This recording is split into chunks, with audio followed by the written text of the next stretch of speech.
है supplementary angle. यहाँ पर एक वर्ड आपको क्या दिया गया है, सप्लीमेंट्री एंगल। अब ये याद रखो कि सप्लीमेंट्री एंगल क्या होता है। प्रीवियस क्लासेस में, छोटी क्लासेस में हम बहुत बार पढ़ के आए हुए हैं सप्लीमेंट्री कॉम्प्लीमेंट्री एंगल्स क्या होते हैं। सप्लीमेंट्री एंगल्स का मतलब होता है ऐसे टू एंगल्स जिनका सम कितना होना चाहिए 180 डिग्री, और कॉम्प्लीमेंट्री एंगल्स कौन से होते हैं जिनका सम, ऐसे टू एंगल्स जिनका सम होना चाहिए 90 डिग्री। तो अगर हम यहाँ से चेक करते हैं तो ये जो वर्ड है सप्लीमेंट्री, यही हमें बहुत सी चीज़ें यहाँ पर दिला देगा। जैसे सबसे पहले तो हम सप्लीमेंट्री वाली कंडीशन ही चेक कर लेते हैं, साहब सप्लीमेंट्री है या नहीं है। देखो 99 + 81 ये सप्लीमेंट्री है, 100 + 80 ये सप्लीमेंट्री है, 95 + 86 तो पहली कंडीशन तो यही क्लियर हो गई कि इनका सम 180 नहीं है, तो ये ऑप्शन तो नहीं हो सकता। और 0 + 80 ये भी हो सकता है। तो फर्स्ट कंडीशन से हमारा एक ऑप्शन रिजेक्ट हो गया, 3 बचे हुए हैं। अब चेक करते हैं सेकंड ऑप्शन क्या कह रहा है। The larger angle of to supplementary angles exceed the smaller by 18 degree, यानी कि लार्जर जो है वो स्मॉलर से 18 डिग्री बड़ा है। तो लार्जर स्मॉलर से 18 डिग्री बड़ा है, तो इनका, इन दोनों नंबर्स का, यानी ऑप्शन में जो नंबर्स या जो एंगल्स दिए हुए हैं उनका सब्सट्रैक्शन करके देख लो, उनका डिफरेंस निकाल कर देख लो, वो 18 आना चाहिए। तो अगर वो आता है तो हमारा राइट ऑप्शन हमें मिल जाएगा। तो यहाँ पर हम देखते हैं 0 180, इसका डिफरेंस 18 डिग्री नहीं आएगा, ये भी हमारा ऑप्शन नहीं है। 180 इसका डिफरेंस जो है वो 20 आएगा, ये भी हमारा ऑप्शन नहीं है। तो 99 एंड 81, तो अब चेक करते हैं 99 - 81 इनका डिफरेंस कितना आएगा, 9 - 1 8, 9 - 8 1 18 डिग्री। तो ये हमारी सारी कंडीशंस को फुलफिल कर रहा है। तो और ऑप्शन डी यानी कि 99 एंड 81 ये है आपके राइट आंसर्स। अब हम अगर चेक करते हैं इसको स्टेप मार्किंग में करना है, स्टेप मार्किंग में करना है तो हमें क्या करना है, सबसे पहले लेट, जैसा कि उसने कहा फाइंड देम, क्या फाइंड करना है, दो एंगल्स फाइंड करना है। तो let largest angle to be x and smaller to be y। ये हमने दोनों को सपोज कर लिया, जो चीज़ वो फाइंड करने के लिए कह रहा है उसी को x and y variable prove करना होता है। ये भी बहुत से बच्चों को कंफ्यूजन होता है, सर क्या करें, हमें तो यही समझ में नहीं आता है कि x एंड y किसको सपोज करना है। तो बेटा बहुत सिंपल है, क्वेश्चन में ही आपको बता रखा है। क्वेश्चन की लास्ट लाइन को हमेशा ध्यान से पढ़ो, समझो। फाइंड देम, किन को फाइंड करना है, लार्जेस्ट एंगल दे रखा है, स्मॉलेस्ट एंगल दे रखा है, इन्हीं को फाइंड करना है। तो इन्हीं को x एंड y सपोज कर लिया। अब इसी की तरह वापस according to question first condition क्या दी थी उसने आपको कि दोनों सप्लीमेंट्री का मतलब क्या होता है, सप्लीमेंट्री एंगल्स का मतलब होता है दोनों एंगल्स का सम कितना होना चाहिए 180 डिग्री। तो ये आपकी फर्स्ट इक्वेशन बन गई। अब इसी तरह आप सेकंड इक्वेशन की बात करें तो सेकंड इक्वेशन में उसने कहा है कि लार्जर एंगल जो है वो exceed the smaller by 18 degree, यानी कि लार्जर एंगल जो है उसमें से मैं अगर स्मॉलर एंगल को सब्सट्रैक्ट करूंगा मुझे 18 डिग्री मिल जाएगा। ये मेरी सेकंड इक्वेशन बन गई। अब यहाँ से चेक करो, ये तो एक्स वाई वाली है, इनमें क्या करना है, अगर चेक कर लो इनको, अगर ऐड करने से या सब्सट्रैक्ट करने से कोई एक वेरिएबल गायब हो रहा है तो वही कर लो सीधे, और कुछ करने की जरूरत ही नहीं है। तो हमने क्या किया, यहाँ पर हमें ये पता लग रहा है कि y पॉजिटिव है, x ये y फर्स्ट इक्वेशन का y पॉजिटिव है, सेकंड इक्वेशन का y नेगेटिव है, ऐड कर दूंगा y गायब हो जाएगा। तो मैंने क्या किया, मैंने कहा ऐड इक्वेशन 1 एंड 2। हमने इक्वेशन 1 और 2 को ऐड ही कर दिया तो हमारा क्या होगा, एक वेरिएबल गायब हो जाएगा। तो हम जो सब्स्टिट्यूशन और एलिमिनेशन मेथड का जो मोटिव है हम उसी को फुलफिल कर रहे हैं। तो अब यहाँ पर हमने क्या किया, इसको ऐड किया, तो ऐड करती है x + x 2x and y से y कैंसिल आउट हो जाएगा, और 180 प्लस ये तो 18 तो 198 ये आ गया। अब यहाँ पर अगर हम चेक करें तो x =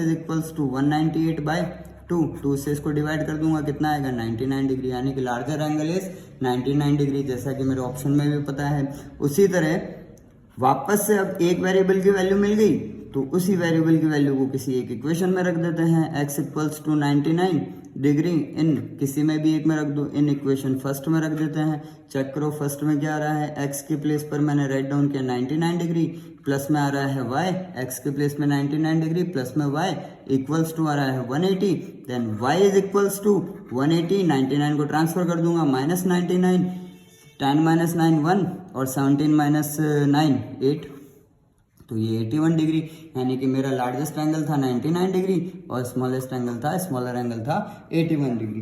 तो बेटा ये जो है वर्ड प्रॉब्लम्स जब तक आप ध्यान से नहीं पढ़ेंगे तब तक आपको इसमें कंफ्यूजन रहेगा। चलिए हम नेक्स्ट क्वेश्चन की बात करते हैं, क्वेश्चन नंबर 6 की।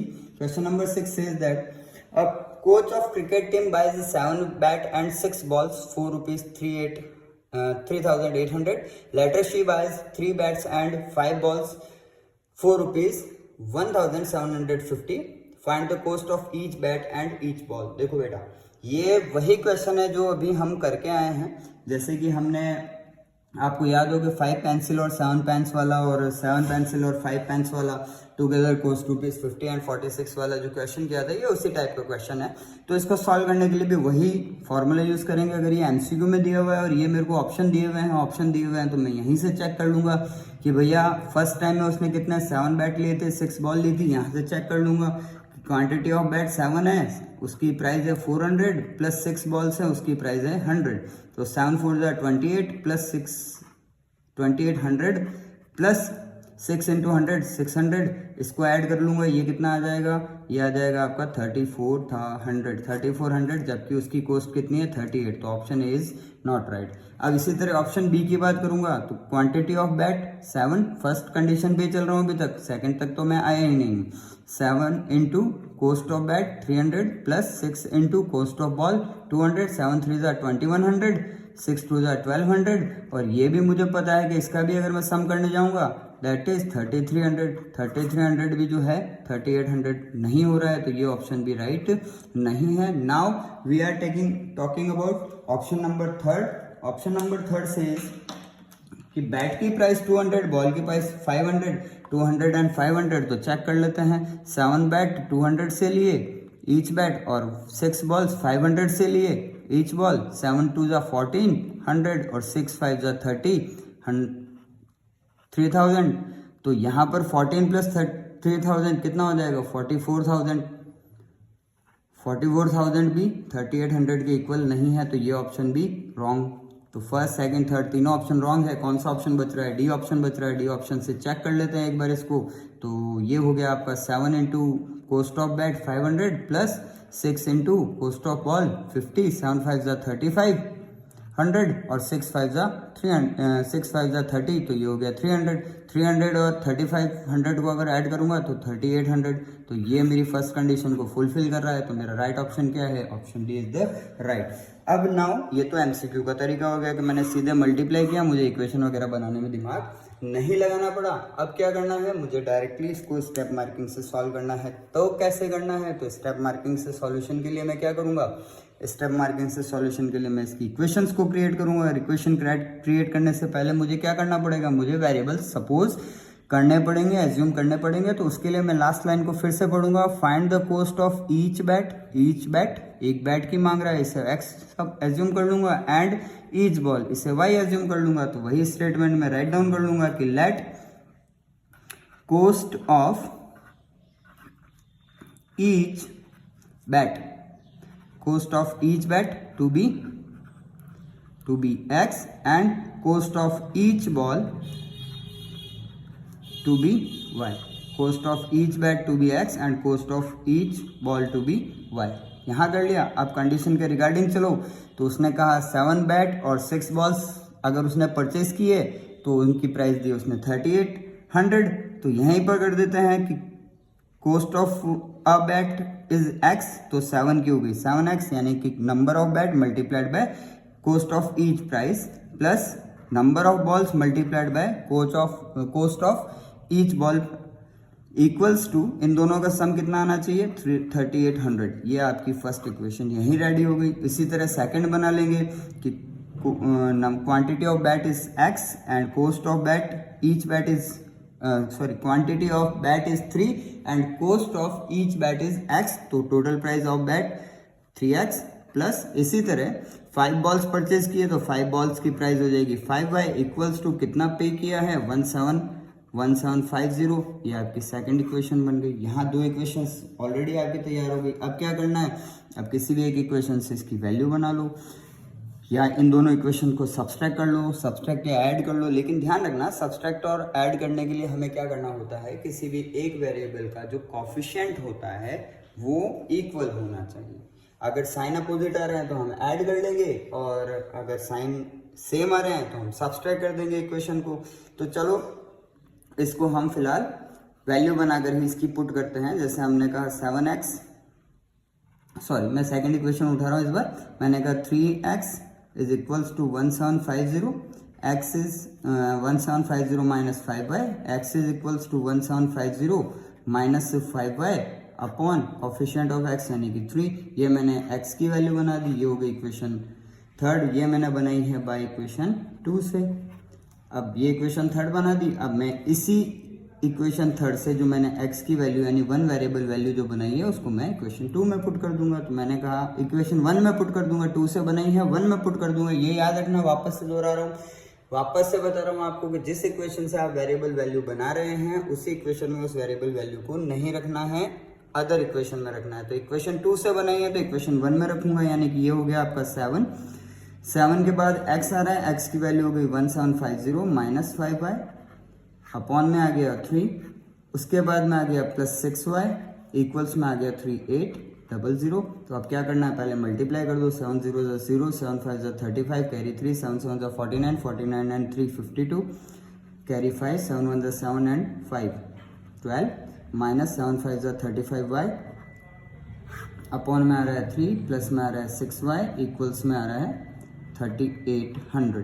अब यहाँ से इसका एलसीएम ले लो तो 12250 माइनस 335y प्लस 6 3 18y, और ये इसका एलसीएम कितना आ गया 3 इक्वल्स टू 3800। अब क्या करना है, क्रॉस मल्टीप्लाई कर लो तो ये हो गया 12250 माइनस माइनस क्वांटिटी बड़ी है, y as it is 35 minus 18, 5 minus 8 7 and 2 minus 1 17y equals to, यहाँ मैं 3 से मल्टीप्लाई कर दूंगा, 3 को क्रॉस मल्टीप्लाई करूंगा 0 0 24 कैरी 2 9 एंड 2 11। अब क्या करना है, 17y उधर ट्रांसफर करो, इसको इधर, यानी कि कांस्टेंट एक तरफ कर लो और वेरिएबल एक तरफ कर लो। तो कांस्टेंट यहाँ पॉजिटिव है, इधर ट्रांसफर करूंगा नेगेटिव हो गया, और वेरिएबल ये जो यहाँ पर वेरिएबल टर्म थी माइनस 17y ये नेगेटिव थी, उधर ट्रांसफर कर दिया तो ये हो गया पॉजिटिव। अब क्या करना है, इसको सब्सट्रैक्ट कर लो, 0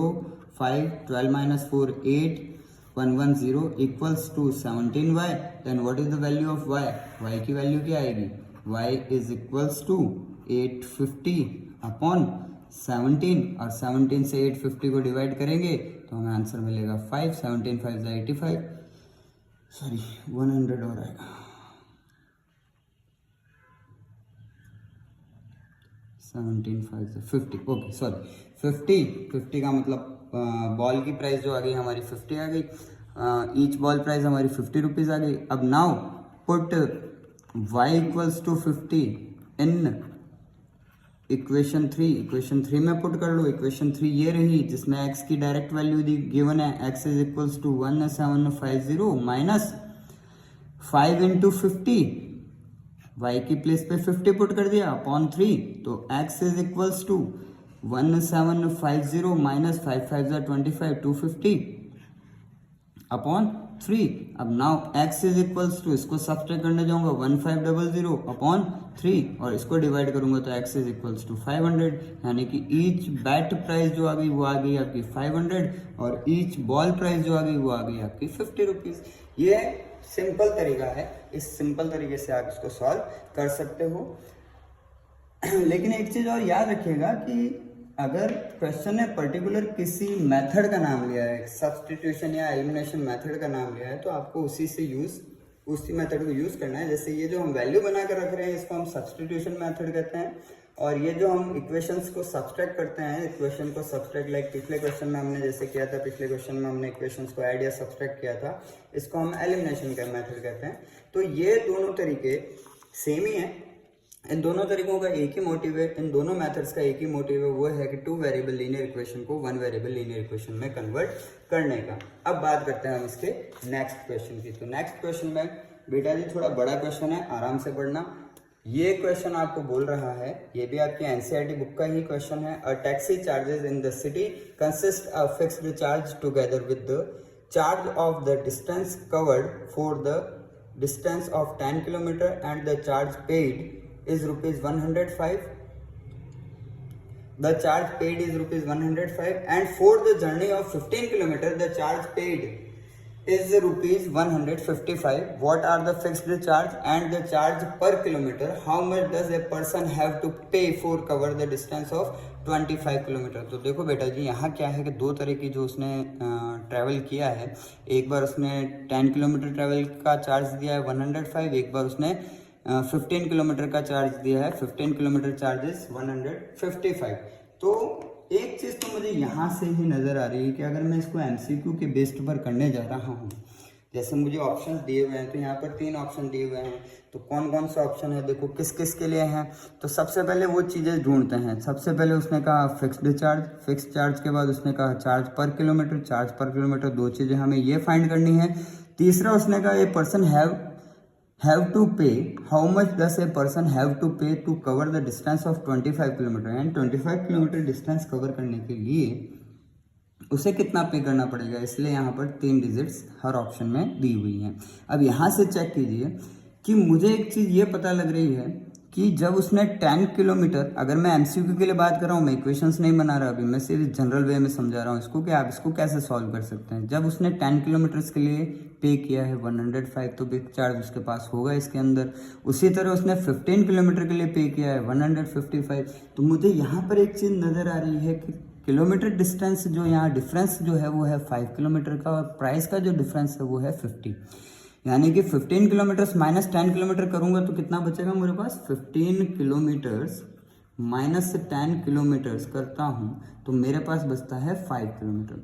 अब 5 किलोमीटर के लिए उसने क्या किया कि 5 किलोमीटर के लिए उसने क्या किया कि 15 किलोमीटर में उसने 155 रुपीज़ पे किए थे, 10 किलोमीटर में उसने 105 रुपीज़ पे किए थे, तो 50 किलोमीटर का लिए जो चार्ज बन रहा है उसका वो बन रहा है 50 रुपीज़। यानी कि अगर यहाँ से मैं अकॉर्डिंग टू चेक करूँ तो मुझे ये पता लगेगा कि हमारा जो पर किलोमीटर चार्ज जो है, पर किलोमीटर चार्ज जो है वो 10 रुपीज़ है। कैसे है, 5 किलोमीटर एक्स्ट्रा ट्रैवल किया तो 50 रुपीज़ ज़्यादा दिए, तो 10 रुपीज़ पर किलोमीटर के हिसाब से एक्स्ट्रा मिल गया। तो मुझे एक चीज़ मिल गई, मुझे ये पता लग गया कि चार्ज पर किलोमीटर जो है वो कितना है, 10 रुपीज़ है। अब यहीं से मैं चेक करता हूँ कि भाई 10 किलोमीटर उसने ट्रैवल किया, तो जैसे उसने कितना ट्रैवल किया, 10 किलोमीटर उसने ट्रैवल किया, 10 किलोमीटर ट्रैवल करने के लिए उसने चार्ज कितना दिया, 105। अब ये चेक करो कि 10 किलोमीटर का पर किलोमीटर के हिसाब से कितना चार्ज बन रहा है, 100 रुपीज़ बन रहा है। 10 किलोमीटर इंटू 10 रुपीज़ पर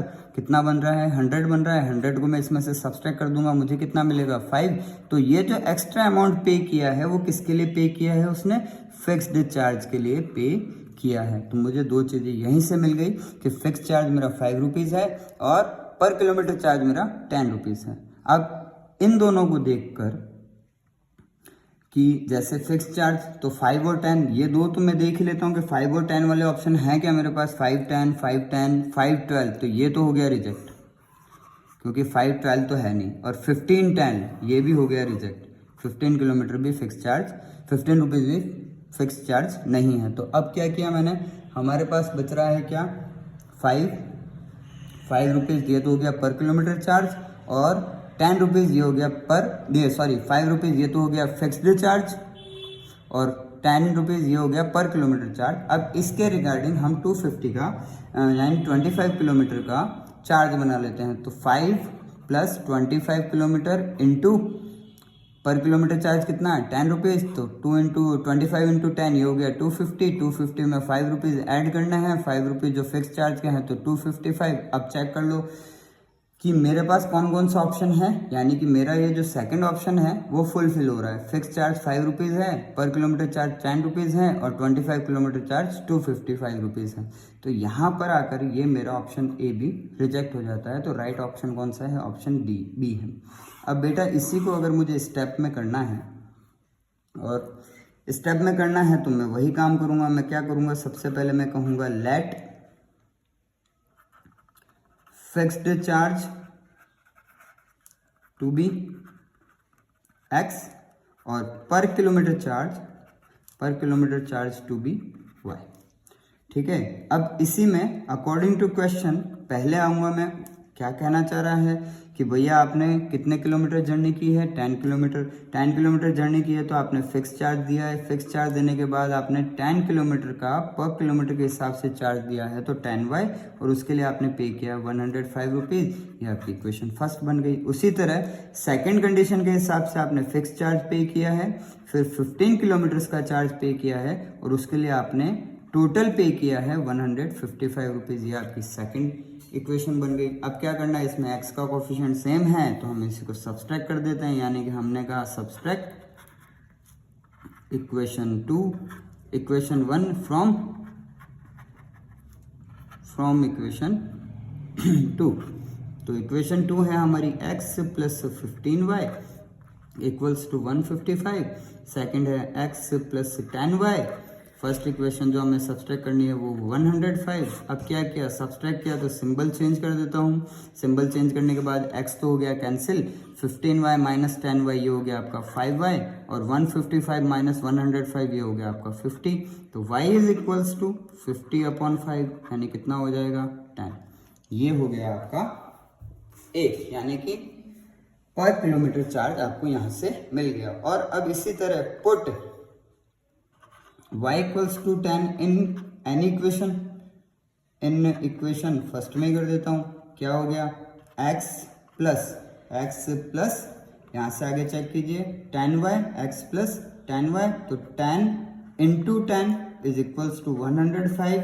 तो x plus 100 equals to 105, x is equals to 105 minus 100, x is equals to 5। ये मेरा क्या आ गया, ये आ गया फिक्स चार्ज, जो कि मैंने यहाँ पर x सपोज किया था। फिक्स चार्ज इज 5 रुपीज़, पर किलोमीटर चार्ज इज 10 रुपीज़। लेकिन यहाँ पर अभी मुझे एक आंसर और देना है। A person have to pay the cover of distance.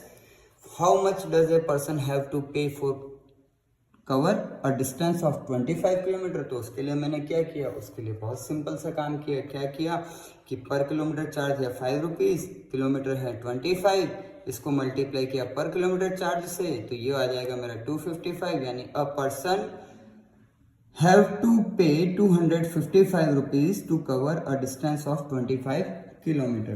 तो बेटा जी ये आपका एक इम्पॉर्टेंट क्वेश्चन भी है, इस तरह के क्वेश्चंस आपके आ सकते हैं। अब इसी के साथ हम नेक्स्ट क्वेश्चन की बात करते हैं।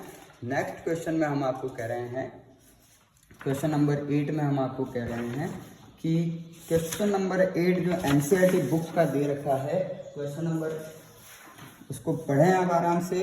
क्वेश्चन नंबर 8 कह रहा है a fraction becomes 9/11 if 2 added to both the numerator and denominator, if 3 is added to both the numerator and denominator, it's become 5/6, find the fraction।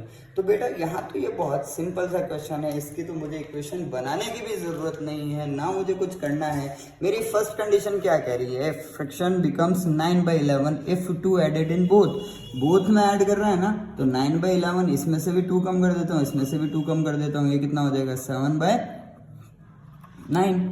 ठीक है, अब सेकेंड इक्वेशन में क्या कह रहा है, if 3 is added to both the numerator and denominator it's become 5/6। तो क्या कहा उसने, कहा भाई 5/6 हो गई, कब हो गई, जब उसने ऐड कर दिया। क्या ऐड कर दिया, 3 ऐड कर दिया। तो मैं 5/6 में से 3 को सब्सट्रैक्ट कर देता हूँ, 3 को सब्सट्रैक्ट कर देता हूँ, तो ये क्या हो जाएगा 2, ये कितना हो जाएगा 3, 2/3। अब चेक करते हैं इनमें से कौन सी कंडीशन मेरी यहाँ पर मैच हो रही है। जैसे देखो वापस से समझें, अब फ्रैक्शन बिकम्स 9/11 क्या होगी, 9/11 हो गई कब, if 2 added in both the numerator and denominator. Numerator में भी 2 ऐड किया था, डिनोमिनेटर में भी 2 ऐड किया था, फ्रैक्शन क्या हो गई 9/11। तो मैं सब्सट्रैक्ट कर दूंगा, क्या हो गया 7/9। सेकेंड वाले में क्या कह रहा है, if 3 is added to both the numerator and denominator. तो न्यूमरेटर डिनोमिनेटर दोनों में 3 ऐड कर रहा है, तो मैंने यहाँ सब्सट्रैक्ट कर दिया। ये केस में कन्वर्ट हो गई, 5/6 में कन्वर्ट हुई, 5/6 में कन्वर्ट हुई, तो 3 मैंने दोनों में से क्या किया, सब्सट्रैक्ट कर दिया। तो यहाँ आ गया मेरे पास में 2/3, यहाँ आ गया मेरे पास 7/9। अब इनमें से एक कंडीशन कहीं भी है देख लेता हूँ, 2/3 का तो ऑप्शन ही नहीं है मेरे पास में, कौन सा ऑप्शन है 7/9 का, तो यही मेरा राइट है। तो इस तरीके से डायरेक्टली भी मैं इसको कर सकता हूँ। ठीक है। अब इसी को चेक करते हैं वापस से कि if 7/9 में मैं 3 ऐड कर दूं तो 7 + 3 हो गया 10, 9 + 3 हो गया 12, और अगर इसको मैं 2 से कट कर दूंगा तो ये हो गया 5/6। यानी बात तो मेरी सही है, यानी ऑप्शन तो मेरे यहाँ पर मैच कर रहे हैं। अब बेटा जी अगर इसी को मुझे स्टेप मार्किंग से करना है तो फ्रिक्शन वाले क्वेश्चन में ध्यान रखना कि आपको दो चीज़ें, यानी कि उसने फ्रिक्शन की डिमांड की है तो आपको दो चीज़ें फाइंड करनी पड़ेगी। First is numerator and second is denominator. तो आप इन्हीं को सपोज करें कि लेट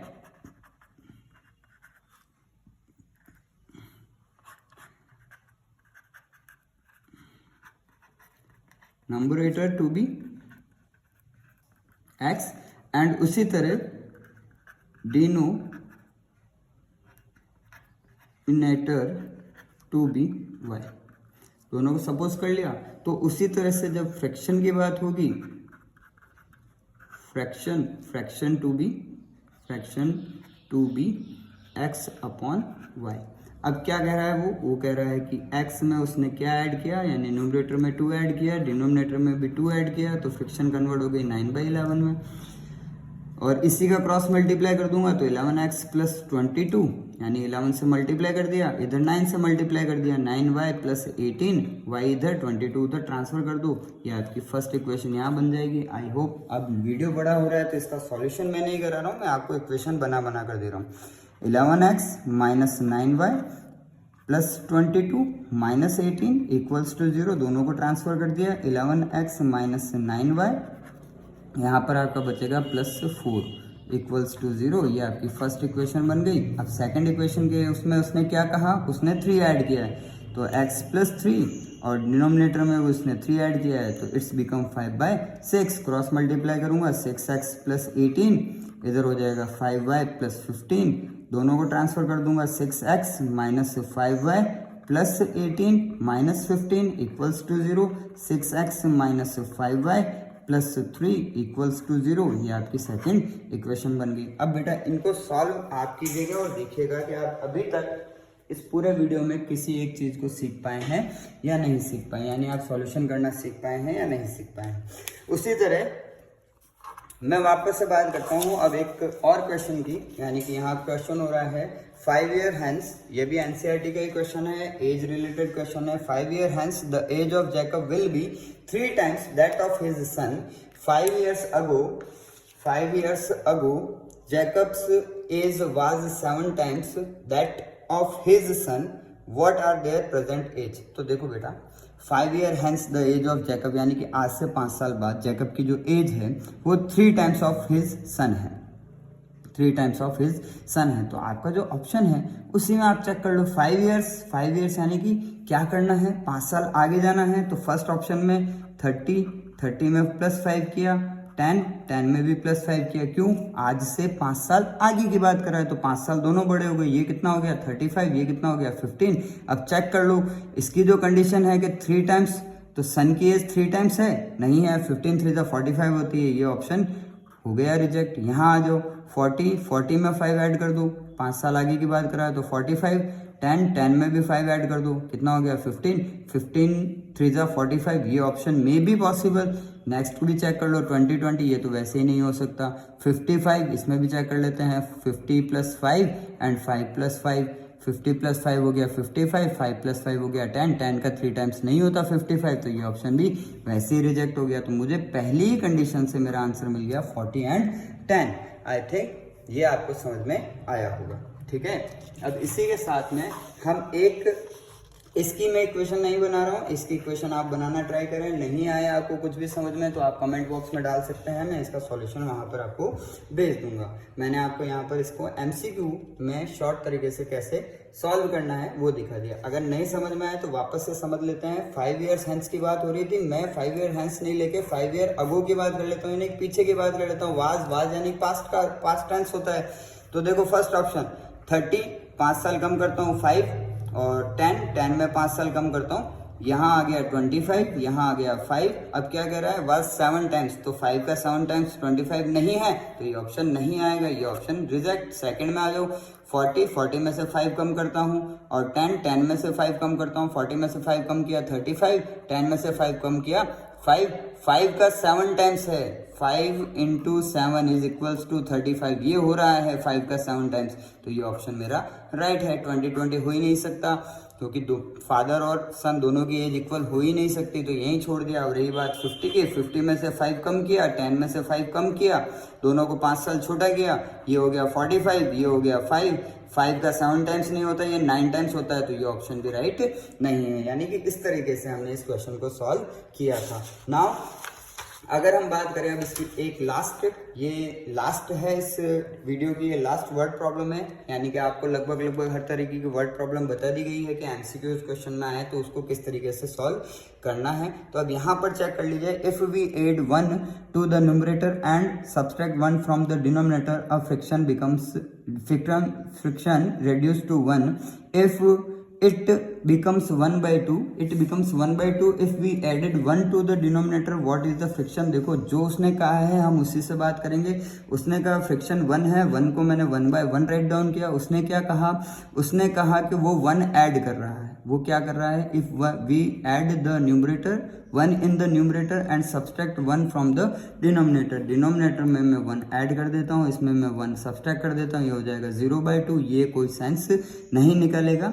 लेकिन यहाँ पर अगर मैं बात करूँ, उसने कहा कि 1/2 it's become 1/2 if we added 1 to the denominator. अगर मैं 1 यहाँ पर डिनोमिनेटर में ऐड कर रहा है तो मैंने यहाँ पर इसको क्या किया, सब्सट्रैक्ट कर दिया, तो यहाँ पर भी क्या होगा 1/1, यानी यहाँ से भी मुझे इसकी कोई वैल्यू मिल नहीं रही है। तो अब मुझे क्या करना है कि अगर मैं कंडीशन से नहीं देख पा रहा हूँ तो मुझे क्या करना है, मुझे फ्रैक्शंस को उठा कर देखना है। कैसे उठा कर देखना है, जैसे 5/3 दिया हुआ है, 5/3 में उसने क्या कहा, 1 ऐड किया था, ऐड किया तो ये 1 ऐड कर दिया, और इसमें से क्या किया उसने, सब्सट्रैक्ट किया, ये सब्सट्रैक्ट कर दिया 1, 5 में 1 ऐड कर दिया, ये हो गया 6 ये हो गया आपका 2। तो ये तो 1 नहीं हो रही है, तो ये ऑप्शन नहीं है। अब लाइक मैंने 3/5 उठाया, 3/5 में मैंने क्या किया, 1 को ऐड किया अकॉर्डिंग टू कंडीशन, और 5 को सब्सट्रैक्ट किया, 5 में से 1 सब्सट्रैक्ट किया, ये हो गया 4/4, ये हो गया 1। तो फर्स्ट कंडीशन प्रूव हो रही है कि जैसे ही आप न्यूमरेटर में 1 ऐड कर रहे हो और डिनोमिनेटर में 1 सब्सट्रैक्ट कर रहे हो, इट्स रिड्यूस टू 1। अब इसी ऑप्शन पर मैं सेकंड कंडीशन को भी यूज करके देखता हूं, if it become 1/2 if we only added 1 to the denominator, यानी कि जो मैंने लिया था फ्रिक्शन ली थी 3/5, अब इसके डिनोमिनेटर में अगर मैं 1 ऐड कर रहा हूं तो ये क्या किस कंडीशन में कन्वर्ट हो जाएगी, 3/6, और 3/6 का सिंपलेस्ट फॉर्म होता है 1/2। तो वही, यानी कि ये जो 3/5 वाली फ्रिक्शन है ये आपकी फर्स्ट और सेकंड दोनों कंडीशंस को फुलफिल कर रही है, तो आप डायरेक्टली इसी को राइट करो, बाकी इसको आपको चेक करने की, बाकी जो बच्चे उनको आपको चेक करने की ज़रूरत भी नहीं है। तो देखो इस टाइप ऑफ क्वेश्चन, यानी कि जो रिलेटेड एमसीक्यू से रिलेटेड जिस टाइप की भी वर्ड प्रॉब्लम्स आ सकती है, स्टेप मार्किंग में इससे रिलेटेड वर्ड प्रॉब्लम्स आ सकती है, उनका एक एग्जाम्पल मैंने यहाँ लिया है। आई होप आपको वीडियो पसंद आई होगी। Thank you.